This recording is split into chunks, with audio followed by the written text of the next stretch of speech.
Come celebrate 10 years in the ultimate open world of Tamriel and play the Elder Scrolls Online for free, now until April 9th. Adventure solo or alongside friends on unforgettable quests slaying dragons, defending castles, and traversing wintry Skyrim or the mushroom forests of Morrowind. With no catch-up grind or subscription required and fun content no matter how long you have to play, start your legend today for free. Head to elderscrollsonline.com/freeplay, rated M for mature.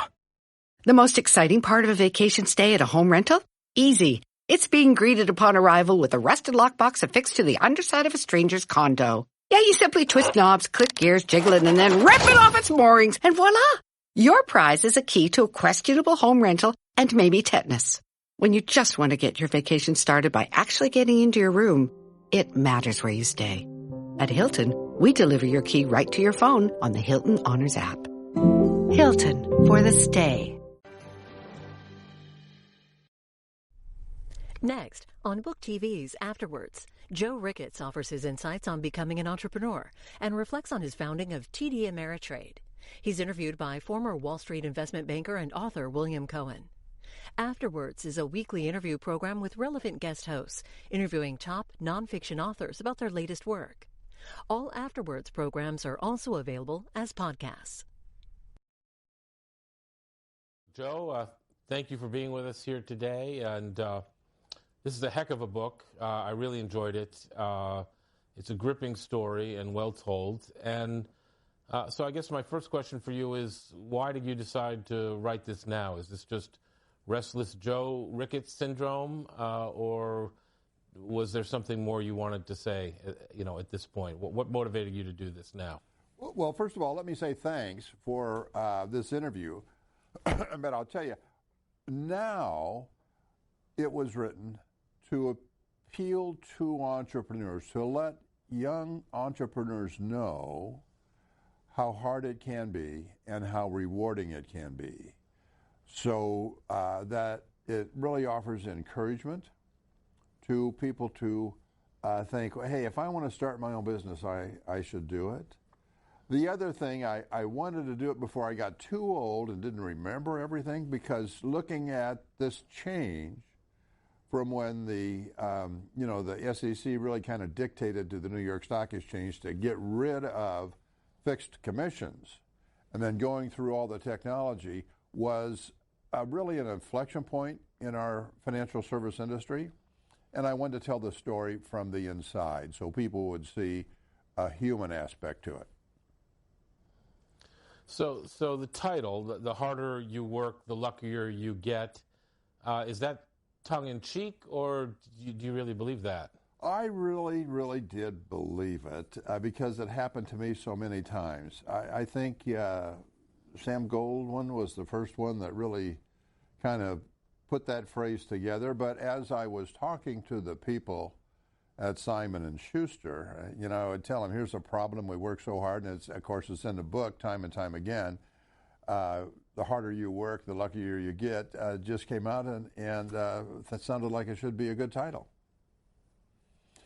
But I mean, there was an amazing amount of hard work that you went through, and I don't think, as somebody who has written a lot about the financial industry, who worked on Wall Street for close to 20 years myself, the story you tell about building Ameritrade and how hard it was truly gripping. And I don't think, and I've written books about the history of Lazard and Bear Stearns and Goldman Sachs, and I never got the impression in writing those histories that, of course I didn't live through it, that it was ever sort of as tough as you experienced in building Ameritrade.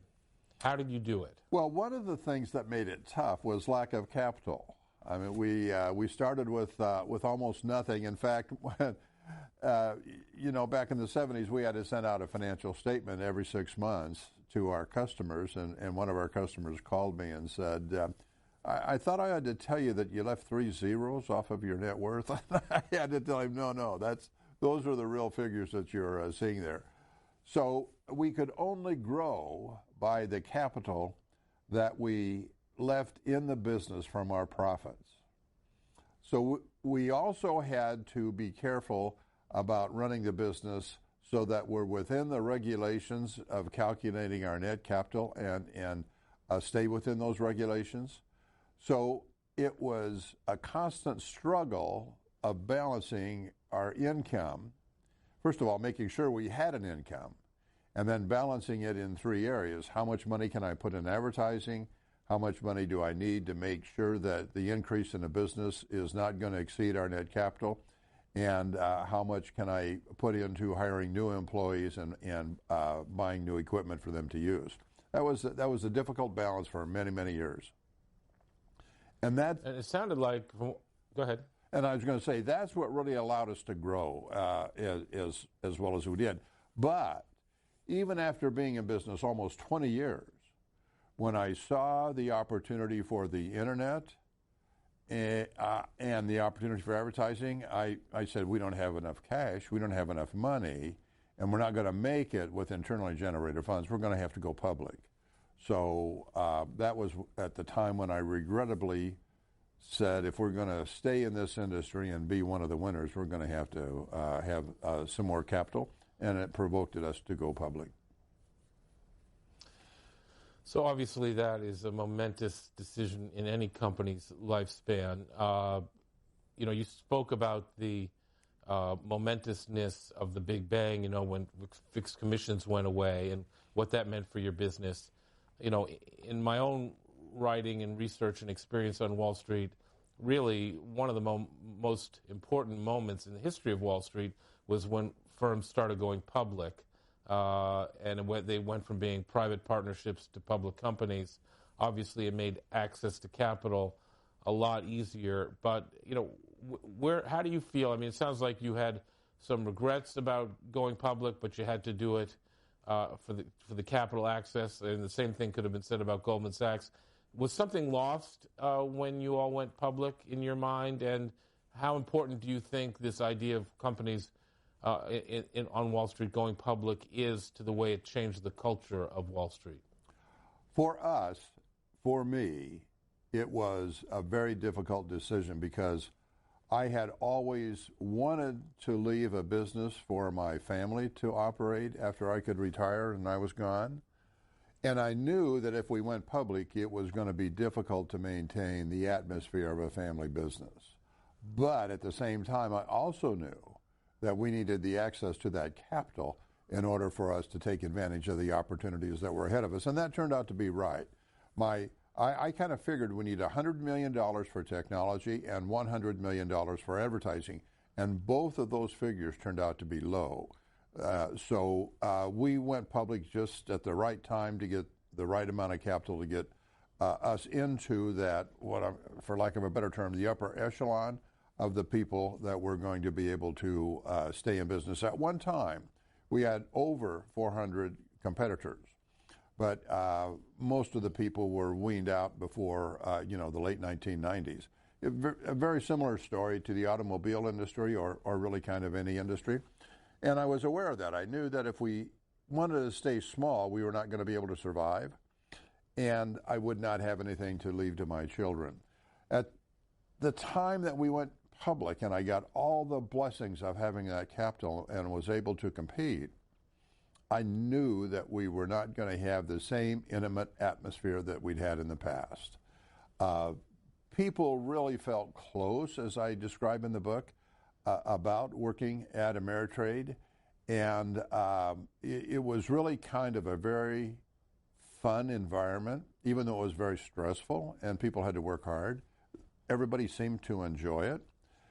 When you go public, you really kind of become a different company. You become, for lack of a term, more professional. You lose that personal touch that you feel when you're in a private company. I have a different attitude toward the investment bankers. I don't think they should have ever gone public. I think they had better control and management of what they were doing as investment bankers when they stayed private.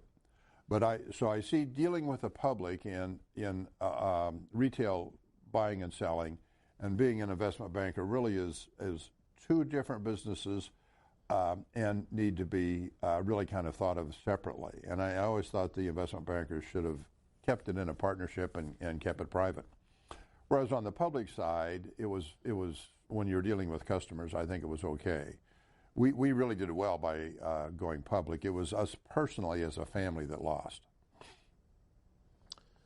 So I certainly agree with you on balance about the idea that investment bankers should have stayed private. However, of course, they were getting into so many other businesses. So obviously, Morgan Stanley had a big brokerage arm. In fact, your old firm, Dean Witter. And so they were in so many different businesses. Maybe it was inevitable, and the capital requirements were, not that much different than, a retail brokerage business. Did you feel that the underwriters who took you public did a good job? Was that an enjoyable process for you, or does that leave something to be desired? It left something to be desired. I was amazed. We had been in business for 20 years, and we couldn't get anybody's interest. We were going to have a small offering until we got to First Boston. And then they didn't understand our business, and they were not enthusiastic about really taking us public. They did it because they made some money, but there wasn't any special enthusiasm for our stock. And after we had been public for a little while and demonstrated to the market what kind of growth we could have, and our stock price went way up, the guys from First Boston said, "Why didn't you tell us?" And I said, "Well, I tried to, but you guys just wouldn't listen. You wouldn't buy into it." So it was amazing. For 20 years, we had been growing at a phenomenal rate, and nobody in the securities industry thought we were anything other than a startup business. That was all a surprise and a shock to me. Is that because you were in Oklahoma and not in New York or San Francisco? I think even if we were in one of the money centers, we probably still would have been thought of it the same way. Nebraska, I'm sorry. That's quite all right. A lot of people, well, we're close, we're neighbors. But even if... No, I know. I meant Nebraska. If we were located in one of the money centers, one of the major metropolitan areas, I think that we probably would have been looked at the same way, because the securities industry didn't want to think that we were competitors and didn't want to think that we were doing as well as we were. So I think they just really subconsciously ignored us. But, Omaha also had, of course, Warren Buffett, so it's not like they weren't aware of what was going on in Omaha. No, that is true. But what Warren Buffett does is so much different than what we do, that we were both in the securities industry, but completely different. And I don't know if the Warren Buffett phenomenon would wear off on us. Have you met Warren Buffett? Do you know Warren Buffett? Oh, yeah. We live in the same neighborhood, and I've had a couple business meetings with him over that period of about 30 years. Maybe I'll see him once a year or so at a fundraiser or something of that sort. But he's in a completely different world than I am. Sure. Right, but he didn't seek your counsel, about buying a stake in Salomon Brothers or anything. Well, that's certainly correct. Certainly correct. So can we go back, because your childhood is so interesting, and growing up in Nebraska is so interesting. You say in the book how you weren't interested in sports. You sort of had a very different outlook, even than your family, your parents. You had different interests. Was that hard for you growing up, to be somebody who seemed to be not interested in either the house building business that your father was in, or sports, the typical things that kids growing up were interested in? It was not hard. In fact, I had an ideal growing up period. Being in Nebraska City in the 40s and the 50s and the 60s was an absolutely wonderful place for young people to grow up. And my best friends, we still get together. We look back at that and say, we really had it in the most wonderful way, and we didn't realize it. We didn't know it. Now, with respect to my father was in business with his father, and then when my grandfather died, my father bought the assets from the estate. And my father would have liked me to have been in business with him. And in fact, he encouraged me to go to engineering school. But I had no intention of going into that business. I had tried as a young person, but you have to have some talent with your hands. And I don't have that talent with my hands. I couldn't conceive of the mechanics that are necessary to be a carpenter. You have to understand how you should cut, where you should nail things, and things of that sort. And I just didn't have that. The second part was that I couldn't wait to get out of Nebraska City, even though it was a wonderful place to grow up. When I became a young man, I was ready to go off for new adventures. So although my father would have enjoyed me coming into business with him, he knew that I was never going to do that. And in fact, he even counseled me when he fired me, saying, "Joe, you're just not going to make it as a good carpenter. You're good at working with your hands." So even though you would normally think that that would be a stressful time, he was comfortable asking me to leave the company, and I was comfortable saying, "I'm happy that you're asking me to leave. I don't want to disappoint you, and I'm pleased that you're not so disappointed." Some of the other aspects about playing sports, no, I never did. I never did feel any shortcoming in myself for not playing sports. I tried to play sports, but I was all thumbs. It just didn't work. If I tried to catch the ball, the ball would hit me in the face.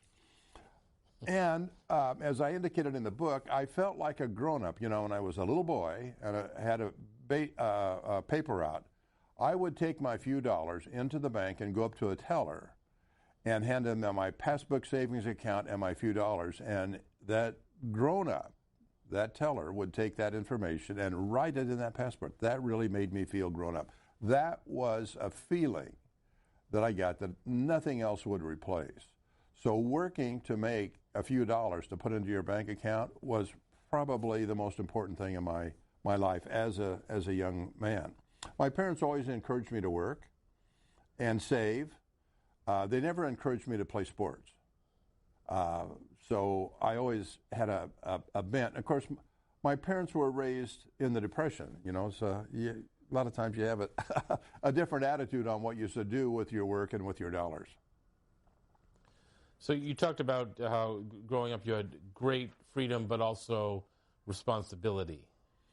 That feels like such an American concept to me, you know, and an admirable American concept. Well, thanks. I always did feel responsible to my family, to my mother especially. I didn't want to disappoint her and do things that she would really consider to be something that would make her feel embarrassed. We always did understand from my mother that we had a certain place in the community, and we needed to work to maintain that place. So although I had no idea of what was happening to me at the time, as I look back now, I can see that I always knew that I should be responsible, and but I always knew that I had the freedom to go anywhere and really do anything. So can you tell the viewers, because I think it's a great story, the story of the family bull, you know, I guess, I don't know, oh, yeah. 2 generations back. Yeah, I mean, that seemed to me a seminal moment, right? For that generation it was, and it was a great lesson for me to learn when my mother told me that story when I was a young man or a boy. My grandfather was a successful farmer in Manly, Nebraska, and it's a small farming town. And being a successful person in that community meant that the rows that you plowed were straighter, the hogs that you raised got fatter, things of that sort. And of course, the other thing is that the Catholic Church in that small town offered the first pew to the family that gave the most, the second pew to the family that gave the second most, and things of that sort. And my grandfather's family always had the front pew. They always bought a new car every couple of years. My grandfather's mother had married a banker, and this was before regulations or anything of the sort. So being a banker was like owning a hardware store. You lent your money, and you took your risk, and you put what interest rate on there that you thought would be the something that would give you the adequate reward relative to the risk you were taking. But he then had access to capital. So my grandmother wanted to leave each of her children a farm. Now, after the First World War, farming was a very successful business. It took a dip right after the war with extra supply on the market, but then the market grew as the economies around the world grew and had a demand for all the agricultural products that the United States produced. And so during the 1920s, times were good. And so my grandfather had a farm on which they had a mortgage, and as soon as they had some equity in the farm, they borrowed against that equity to borrow the next farm for the next kid. As soon as they had some equity again, they borrowed against that to buy for the third kid. So they built an inverse pyramid of debt. And if everything would have been continued the same, it would have been just wonderful. But of course it didn't. We went into the Depression. Now, one of the things that my grandfather did do was feed cattle. And his dream was to leave a cattle operation to him and his son. So his dream was to have on the side of the barn a sign that said Clarence Earhart and Sons. But before his sons ever got very old, he bought this bull. Now, this bull had a disease. I can't remember, tuberculosis or hoof and mouth disease. But it was a very prized bull, and when he brought it home, he had a party. It was like a fair in his farmyard, invite all the neighbors in to see this new bull, and there was a number of tables that were taken from the house and put out in the yard, and then everybody brought some food so that, the tables were full of food, and people would play games that they could make up. And one of the games my aunt told me was the men would bet on how many eggs they could lay on the back of that bull before one of them started to fall off, because it was big bull, big back. And so my grandfather was in his heyday. This was the peak of his career, because he was able to show off this bull and think about the benefits that he could have in using that bull to make his herd get bigger and better as far as the type of meat they would produce. When he got the decision from the state that his animal had this disease, he lost all control. Then the state took control, and it was before current science knew how to handle it. So his whole herd had to be destroyed. And when his herd was destroyed, of course, he didn't have the money to make the payment on the loan, and that was like pulling the fulcrum out of the inverse pyramid, and everybody lost their farm. This was also before the days of any kind of social welfare. So when he lost the farm, he moved to Nebraska City to go to work in the packing house. But he had a nervous breakdown, and so he never did work after he lost the farm. And my memories of him are sitting in a rocking chair just looking out the window. Now, his sons were old enough to go to work in the packing houses, and his daughters went to work. So the whole family went to work to support the family.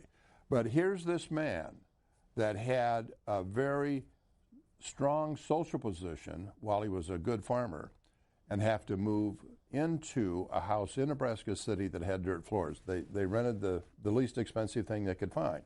Didn't even have any floors. It had floors like a log cabin. So it was very much of a come down, and it was really kind of hard times for the family. And like I said, he never did recover. So it was something that had a big influence on my mother, and she told me that story many times. And did you take a lesson from that story for Ameritrade, for your own business? Well, I did. I think, Bill, I always had to say to myself, be ready to fail. Be ready to lose all of your dreams and start over. And in fact, I've got a website, entrepreneurscreatejobs.com, and one of the entrepreneurs in that website that I interview says entrepreneurs are different. We fail, and when we do, we get back on the horse.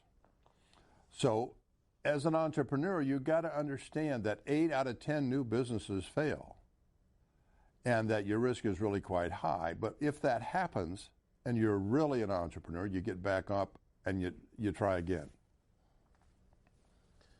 So another important moment, if I get this right, is the whole story of the buzzsaw and the use of the buzzsaw in your father's business and what that taught you about the importance of innovation and technology.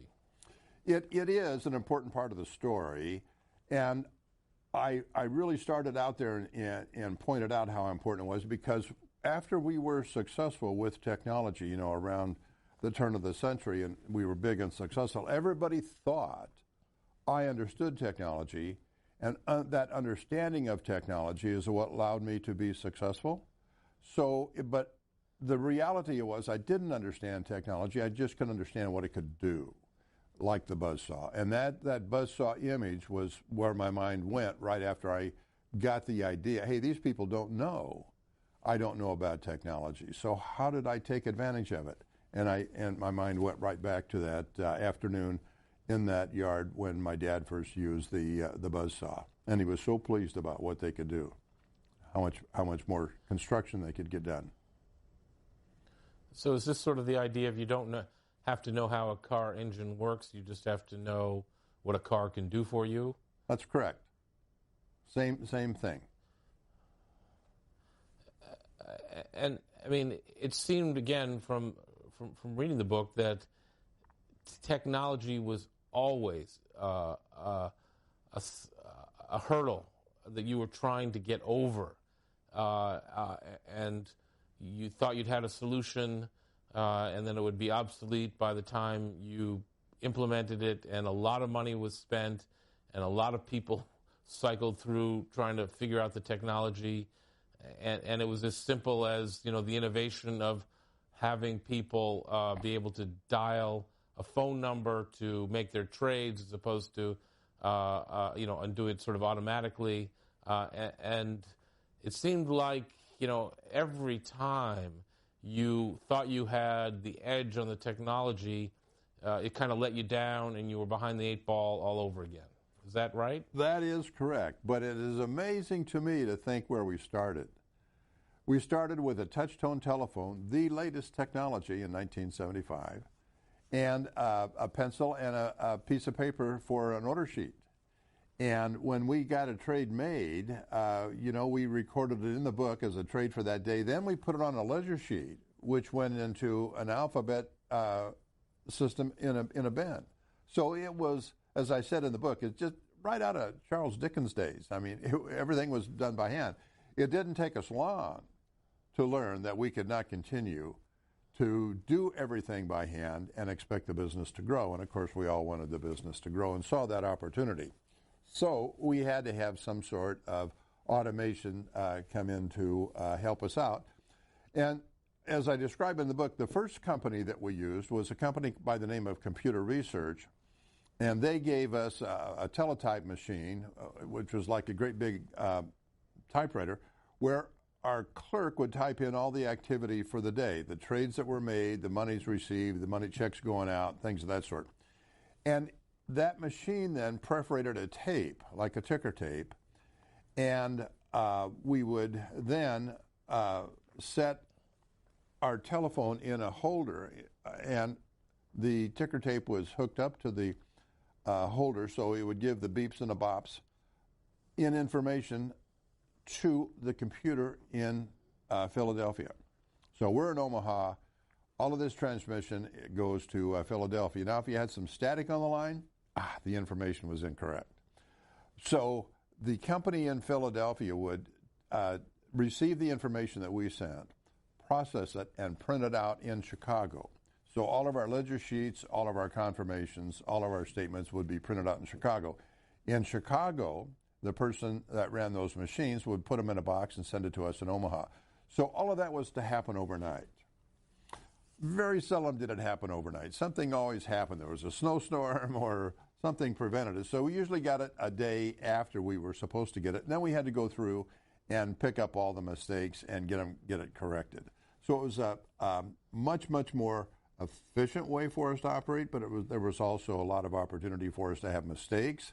And in some ways it was very, very inefficient because we were ready to do the business of that day, which is answer the telephone and write the tickets and not have to spend our time trying to go back through the business, we did 2 days ago and correct the errors. So it wasn't too long after we'd had that business. And I got to tell you, I'm very happy that we had it. It was a good stepping stone. But we realized we needed to have our own system. But, you know, I had never heard the word software. So when people said you got to have a computer and software, you know, the first question was, well, what is software? I mean, back in 1975, it's hard for people to realize that, you know, it wasn't all that long ago that these things really came into being, and the world was completely different at that time than it is today. So in the book, I talk... I'm sorry, go ahead. No, go ahead. I was going to say, in the book, I talk about Dave Kellogg, who was the genius that really put all of our software together. But if anybody thought that you were going to build a brokerage system from scratch, they would have said you're crazy.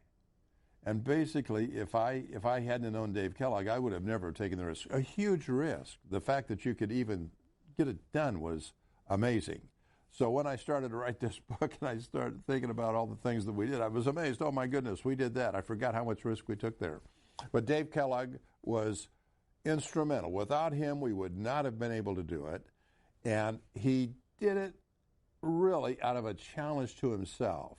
And he wanted to do the impossible in ways that demonstrated that he could do things other people couldn't. You were going to ask a question? Could you have ever imagined that we'd be with the technology where we are now, where essentially it's all done via the internet through a website interface, and you just can do your own trading right there online, and it works, and people feel good about it, and there's confidence in the system?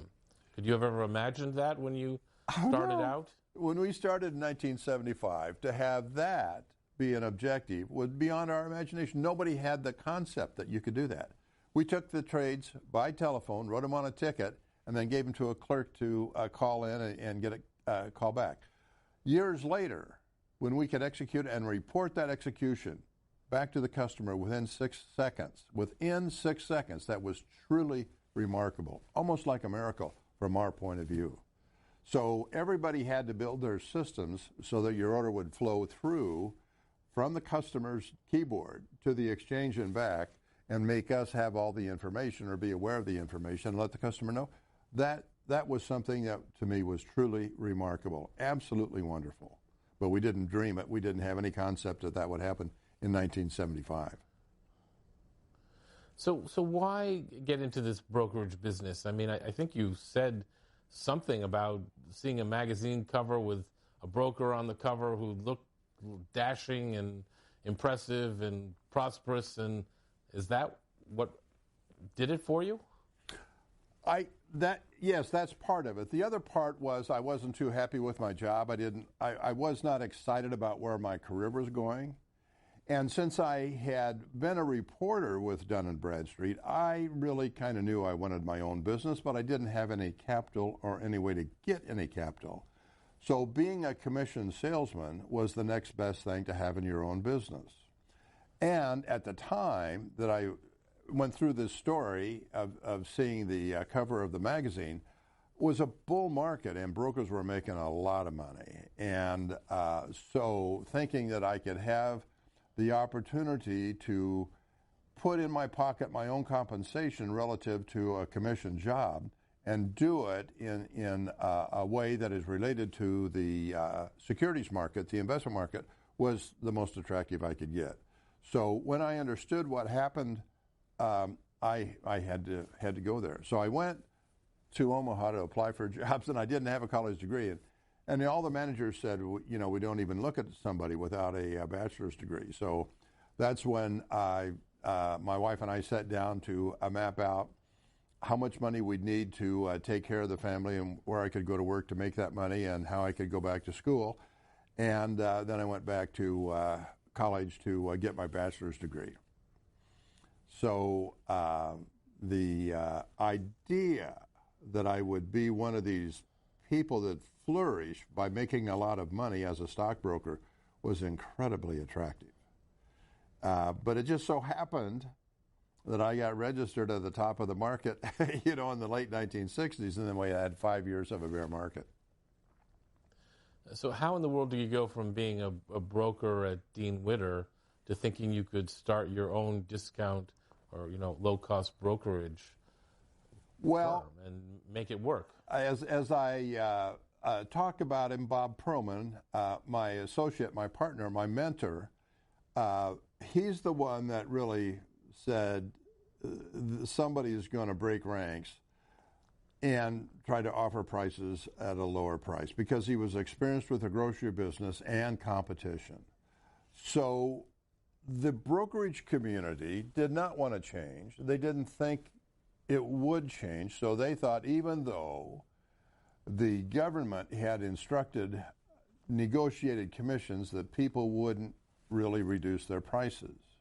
And Bob Perlman is the one that said to me, somebody will, and that'll start a trend. I said, it's clear as everything. I believe it, I understand it. So why don't we, if we think that we're going to have to compete for our business now on the commission that we charge, why don't we be one of the people that customers want to do business with and not have to defend ourselves to our customers for the high commissions that we always would have? So that's how it all got started. Actually, we were as dumb as could be. We had no idea how to do it. We just had a lot of hope and thought, oh boy, that really sounds great. But as the story unfolded, as I really kind of tell in the book, it was piecemeal, a little bit here, a little bit there. But we were so, naive or stupid enough to follow our dream that we just kept plowing along. And it turned out to be that, when you think there is a market for somebody that just wants to make the trade, they just want to let you know, here's what I want to buy, here's what I want to sell, and I don't need any research, I don't need any service. To find out that the market is bigger than you think, that was wonderful. The other thing that was really kind of important here was right after the Second World War, the government had the GI Bill. A lot of people came back from the conflict of the war to go to college on the GI Bill to become engineers, architects, accountants, doctors. And they, with that education, felt comfortable in making their own decisions about what companies they want to buy stock in. So there was really two things that were going on at the same time that really made our market deeper and broader than we ever thought it would be. So it's another one of those things. The harder you work, the luckier you get. We didn't know that market was there until we got started. Well, it's an incredible story of perseverance, too. Well, the other thing was I was poor. If I was going to leave this, what am I going to do? Several times in the book, my back was against the wall, and I thought, well, I might lose it all here. But I always figured, well, yeah, I can go get a job. But am I going to be happy? No. I took the risk. I failed. I just have to recover from it some way. So having your back against the wall really does help because you really don't have any choice but to keep going. There's also a certain bittersweet quality about some of your relationships that you formed, like you mentioned Bob Perlman early on, and you had to make tough decisions, and people came into the business, they left the business. You had to make a lot of tough decisions. You tried to make it a family business, and at times, your wife worked there, Marlene, who seems, by the way, like a saint. And you wanted, as you said, to have hopefully to have you had your brother working there, and you hoped to have your children working there. But it sounded like often you had to make tough decisions. You had to part ways with some of these people who had been your partners, and in some cases never spoke to them again. What was that like for you, and how do you feel about that, thinking back, and given all your success? It's terrible, but it's one of the things you have to go through sometimes. I'd like to talk about Tim McReynolds for a second. Tim McReynolds was right out of law school when we had our first difficulties with the Securities and Exchange Commissions. And because he had a lot of confidence in himself, and because he had a unique way of trying to solve this problem, he saved us from going out of business. Now, this is an attorney, only in business as an attorney for a couple of months, who had the ability to really save our business and keep us running. A few years later, he changed the whole industry by thinking differently, by thinking irreverently about all the rules and regulations. So he went to the SEC to ask them if we could form an association with a commercial bank and just share commissions. And the SEC gave us a no action letter. If you do it exactly this way, we will take no action. That changed the whole industry. So again, he'd only been in business as an attorney for a couple of years, and he changed the whole securities industry. A little bit later, he saved me in my fight with my partners to allow me to stay a partner in the brokerage firm that I'd helped really kind of start, because I was doing some obnoxious things relative to my partner's thoughts and judgments, and they really kind of wanted to have me under their thumb or have me leave. So Tim was very, very important. So Tim was very near and dear to my soul, about a closest friend as you could possibly have. Now, when he really helped us with our legal work in 1975 and 76 with the Securities and Exchange Commission, we had a bill to him for $75,000. Now, that was a huge amount of money, more money than I could actually really comprehend. But I said to him, Tim, we can't afford to pay you because we don't have the money. What I would like to do is give you half of it in stock, and the other half we'll pay you over a period of time as we can. And of course, he had no choice but to agree, because that's the only way he would get paid. So he had this stock now. So now he knows that our stock is increasing in value because we're keeping all of our earnings, putting them back into the business and growing the business. But every once in a while, he'd have something grab his attention, and he needed cash, and so he'd call me and want to sell his stock. Well, whenever I bought his stock, because we were the only market, I had to reduce our advertising, which was, to me, like cutting a hole in your heart and letting the blood flow out. So after he did that a couple times, I said, Tim, I can't do this anymore. I'm going to buy all of your stock right now and get it done and get it over with and send you a check. So we parted ways. We weren't really mad at each other, but we lost that touch, that friendship. And so he and I were always friends later on in life, at arm's length. So those are really hard times. Those are hard things. When I had to sue Bob Perlman, my mentor, that was hard. So I just really had to say to myself, don't let your emotions get in the way of good judgment. Try to think clearly, try to think logically, and follow the ideas that come out of that type of effort. And don't let your emotions become involved. But I got to tell you, that's not easy. It's very difficult. Both of these men I loved, and I hated to go away from them with an arm's length relationship. Have you found that that's sort of a standard occurrence in business, in the history of successful businesses, that there are people who come and go, and there can be tough decisions having to be made along the way? Have you shared this with other entrepreneurs like yourself and discovered that they've had similar experiences? Yes. To answer your question, it's yes. Most of the time when I read stories of successful people, they generally had associations that was difficult for them to keep as the business grew, because the two people would want to go different directions. And so the friendship and the camaraderie when you started the business is not there maybe 5 or 10 years later.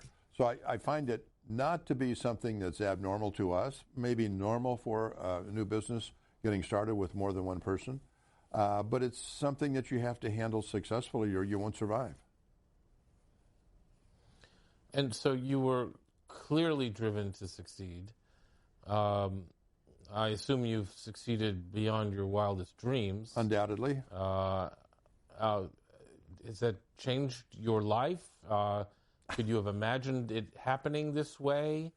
I know you didn't want to merge with a bank, but eventually that did happen.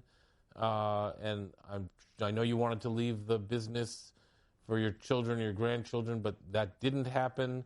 So, you accomplished many of your goals, but not all of your goals. And you're obviously a very wealthy man and beyond your wildest dreams. Is this like the story of America in the 20th and early 21st century? How are you feeling about your experience here, your narrative, your round trip?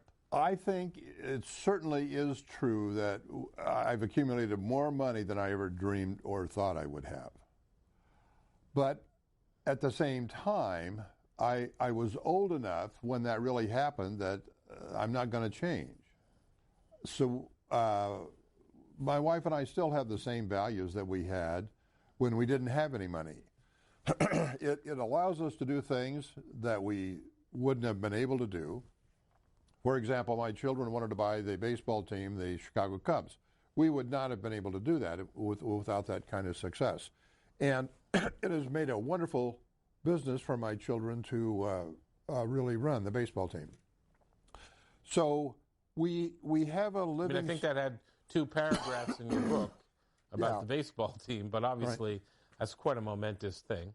It is a big thing, but my kids did it. They pushed the idea on me. I said, why would I want to buy a ball team? I have no interest. And basically they said, well, we don't want you to have interest, Dad. We want it for ourselves. We're all interested in baseball. So my wife had really taught the kids about baseball. And we got the television station WGN carrying the Chicago Cubs into the Omaha area. So my kids at home in the afternoon would watch it, and I did not know that. So my kids went up to Chicago, loving the Chicago Cubs, but I had no knowledge of it. So it was one of those things that's serendipitous. It's another one of those things where you can say the harder I work, the luckier I get. I had no interest in it, but my kids sure did, and they went after it in a very earnest way, and they did win a world championship, as I think you know, first time for the Cubs in 100 years. So they've been very successful with the baseball team. They've been very successful with the remodeling of the ballpark and the businesses around it. So it's been a very wonderful thing for us, and we would not have been able to do that if we hadn't had the fortune that came with being successful at the brokerage business. Is the Ricketts family heroes in Chicago because of buying the team and taking my GM from Boston to get yourself a championship, just like you got 1 or 2 or 3 or 4 for us?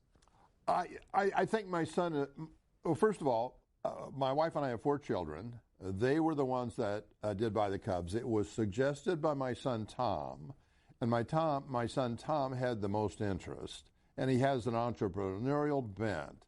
So the 4 kids among themselves put Tom in charge. So that was really, he was the one that was to make all the important decisions. So in Chicago, when we won the World Series, I think my son Tom could have been elected to anything. I think everybody would have said he should be president of the United States, he should be mayor, he should be anything. So everybody has respect for what has happened, and my family, my three kids that still live in Chicago, are well regarded. So I want to touch on probably something a little more personal and sensitive, and that is you had a brother who was gay and died of AIDS. You have a daughter who is gay. You come from a Catholic background. You grew up in the Midwest, obviously. Has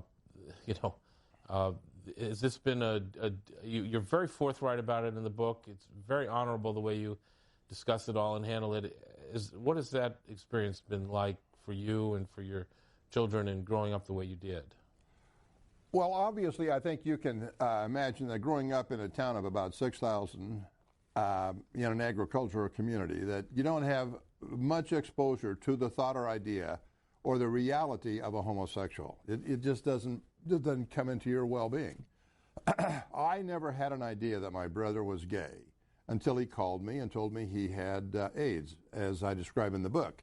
So, but he was only a year younger than I was, and so I loved him. It didn't make any difference to me whether he had AIDS or whether he had been a homosexual. So we took care of him until he passed away. My daughter was, she was in her early 20s. She was a young woman when she came to my wife and I to tell us that she was gay. And, she said, I did not choose this. Nobody would wish upon themselves that they be gay. And I was born this way. So, through my tears, I was able to tell her never take second place, always hold your head high and be as good as you can be at whatever you want to be. Both of those things with my brother and with my daughter come out of love. The love is probably the strongest emotion in a person's life, and certainly the strongest connector to other people.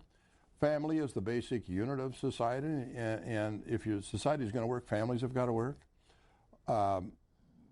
My wife and I both came from very strong families, very different type of families, but very strong, and so the family came first. So those decisions were really automatic on my part. I know that in a lot of other families, they're not considered that way, and I think that's really a shame, and that's part of why I talked about it in this book. I could have left both of those things out, and the book still would have been good, but I think it's important to let people know that, there's a good percentage of our population that are gay, and the fact that they are gay shouldn't have any influence on any other aspect of their business. So I really kind of wanted to tell those stories in that book. Thank you for discussing that. Yeah. So I wanted to ask you about advertising, because advertising was such a big part of your business, and you put a lot of money into it. You clearly took pride in the benefits of driving customer volumes through your advertising. What do you think about the advertising of TD Ameritrade today? Well, I am still a large shareholder of TD Ameritrade. And I know. And I really enjoy the fact that I think they still have good management. And I would like to tell this to the management today, too. I think that ad that you've got running has been on too long. It's old. It's boring. But they must have a reason for continuing it. But do I like it? No, I would have liked it 2 years ago, but I don't like it now. Yeah, it seems a little long in the tooth. I'm not quite sure where they're going with it these days. But it is ubiquitous, and it's memorable, although I don't know quite why I remember it or what it gets me to do. And do you have a view of, Schwab market cap is about $70 billion, and you're at $22 billion, and E-Trade, God love it, still around, is about $7 or $8 billion. What's the dynamic in the industry now? Why is Schwab at such a higher valuation than Ameritrade, although clearly, it's well beyond anything you ever could have imagined, I assume? Well, Chuck Schwab, who's a friend, but at the time we were competing all through, 75 up through the turn of the century. He was a competitor that I just had to worry about, and I mentioned that company several times in my book. But he was fortunate enough to have started in California. California, I think at that time, had the 9th largest economy in the world if it had been its own country. Now, in Nebraska, we had 1.5 million people, and most of them didn't buy and sell stocks and bonds. So he had a market that was right out at his front door, and I had to have a market where I had to go searching through the haystack to find people that would want to be interested in buying and selling stocks and bonds. So although I think he started in about 1975, I'd never really heard of the discount broker Schwab & Company in San Francisco until about 1977. And he also wrote a book. I think we're both published within the same month. If you read his book, you see that although he had the opportunity of being closer to a market that was larger than the market that I was in, that he wanted to grow as fast as he could with branches, and those branches are expensive.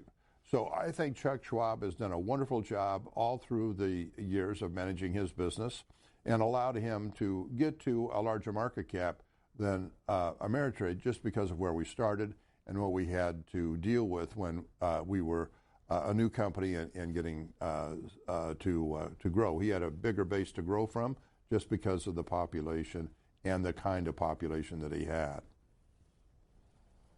And he also bought a bank, right? I mean, didn't he buy a private wealth management business? He did somewhere along the line, yes. Yes. Yeah. I got to tell you, Bill, every entrepreneur is going to have to make mistakes because you're doing things that have never been done before.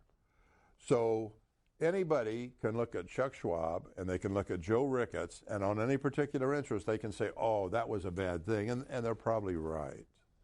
So you have to take your hat off. You have to give a lot of credit to Chuck Schwab for doing some of the things that didn't work. By the same token, I have to say to myself, I deserve credit for being brave, even though I failed. And that's normal when you've got a growing business. And do you have a view on sort of the market these days? It's obviously at all-time highs, sort of month after month. I'm sure people would like to know your views of where you think this market is going. Well, I'm 78 years old, and I'm still working 40 to 60 hours a week.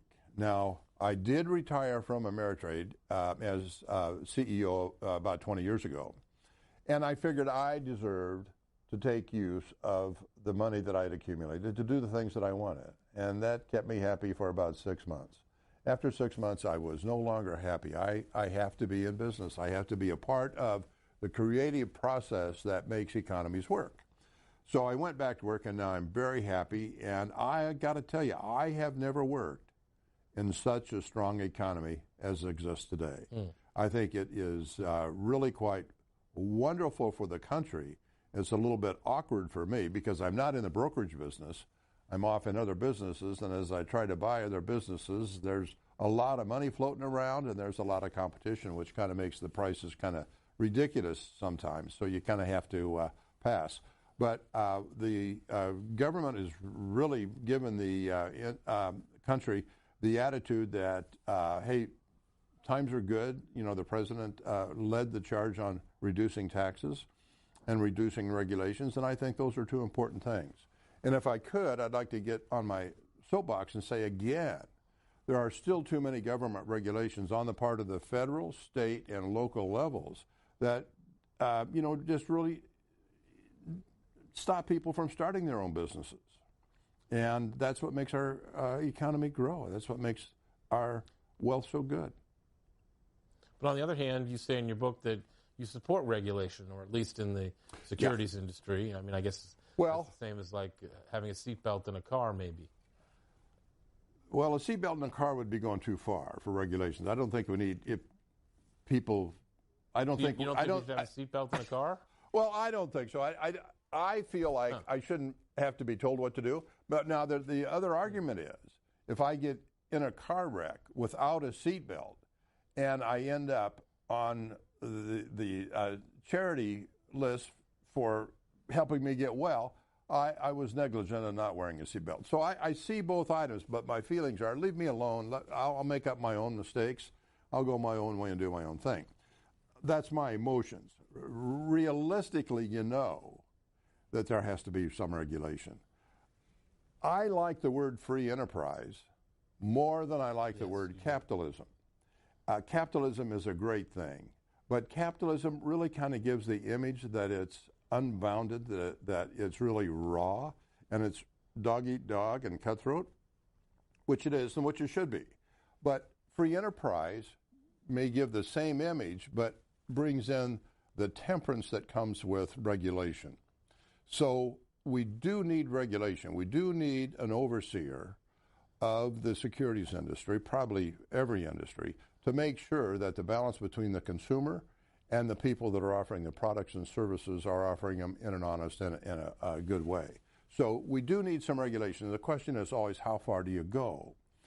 My personal feelings is both on the part of cities and municipalities and states and federal, we've gone too far. We've tried to protect the public too much, to the point where we're stopping people from starting their own businesses.